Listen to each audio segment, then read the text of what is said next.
नमस्कार दोस्तों। अब हम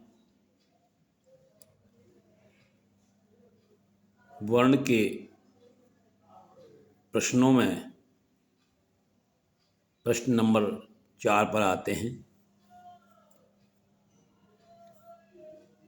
और जैसा कि मैं आपको पहले ही बता चुका हूँ कि मैं यहाँ पर वर्णों को प्रश्नों के माध्यम से आप तक पहुँचा रहा हूँ और मुझे आशा है कि आपको ये तरीका पसंद आएगा और आपको इन्हें समझने में, याद करने में आसानी होगी।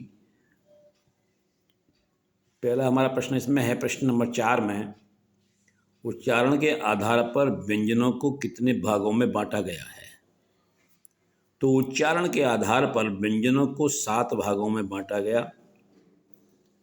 कंठ, तालव्य, मूर्धन्य, दंत्य, ओष्ठ, दंतोष्ठ और वत्सर्य। अगला हमारा जो ये 7 प्रकार से हुए, इस तरह से अब अगला हमारा क्वेश्चन है, कंठ व्यंजन कौन से होते हैं। अब जो व्यंजन केवल सांस से और कंठ से बोले जाते हैं ये वे व्यंजन हैं, और ये होते हैं आपके का वर्ग पूरा और हा। ये हमारे कंठ व्यंजन हैं और इनकी संख्या 6 होती है। अगला प्रश्न हमारा है, तालव्य व्यंजन कौन से हैं। ये व्यंजन जीभ को मुख के ऊपरी भाग से लगाकर बोले जाते हैं, और ये व्यंजन है हमारे चा वर्ग पूरा और श य, ये इसमें शामिल हैं। इनकी संख्या है 7। इससे आगे आता है मूर्धन्य व्यंजन। मूर्धन्य व्यंजन कौन से हैं। ये वे व्यंजन हैं जो जीभ को अंदर की ओर पलटकर मुंह के ऊपरी भाग को स्पर्श करते हुए बोले जाते हैं, और ये हैं हमारे टा, ठा, ड, ढ, ढ़, र, श। ये मूर्धा का प्रयोग होता है इनमें, और इनकी संख्या भी 7 है। साथ साथ आप इसको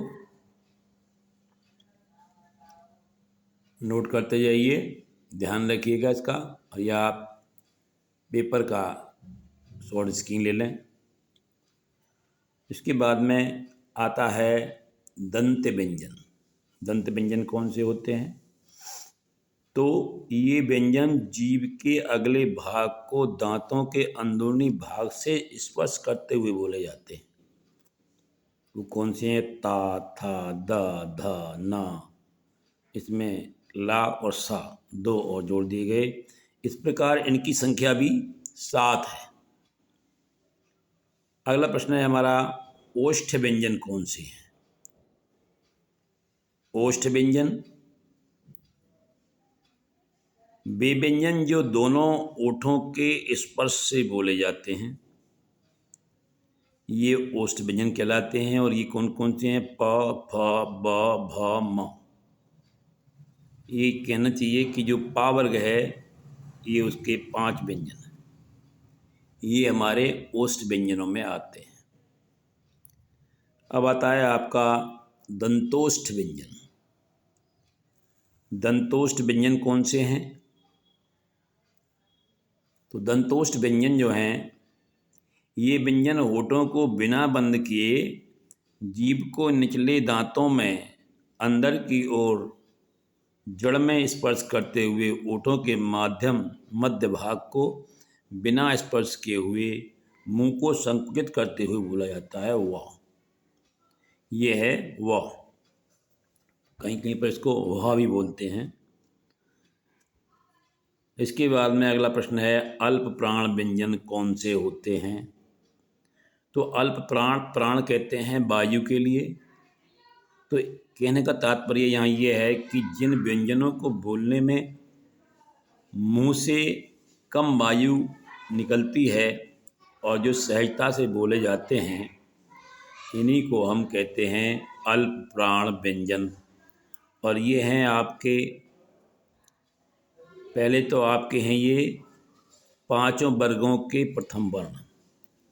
पांचों वर्गों के प्रथम वर्ण, सबसे पहले का वर्ग के, चा वर्ग का, ता वर्ग का, टा वर्ग का, पा वर्ग का, इतने पहले पांचों वर्ण जो हैं ये आते हैं। और पांचों वर्गों के तृतीय वर्ण, और पांचों वर्गों का जो तृतीय वर्ण है वो इसमें आता है। उसके बाद में य, र, ल, व यानी सभी अंतस्थ व्यंजन आते हैं। और इसमें या पंगा या णा नामा यानी पंचम भी इसमें आते हैं, सभी पंचम आते हैं।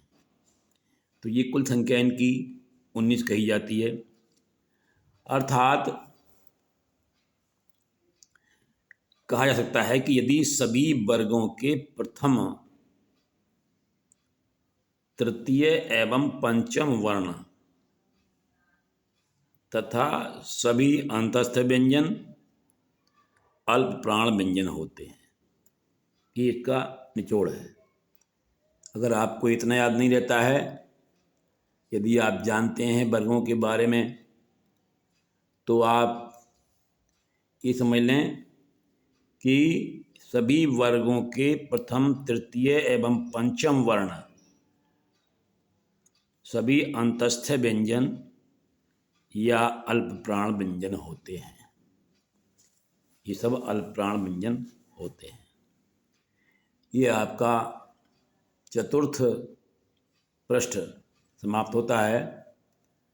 अब प्रश्न नंबर 5 आपको अगले वीडियो में पढ़ाया जाएगा। तब तक के लिए प्रतीक्षा कीजिए। धन्यवाद।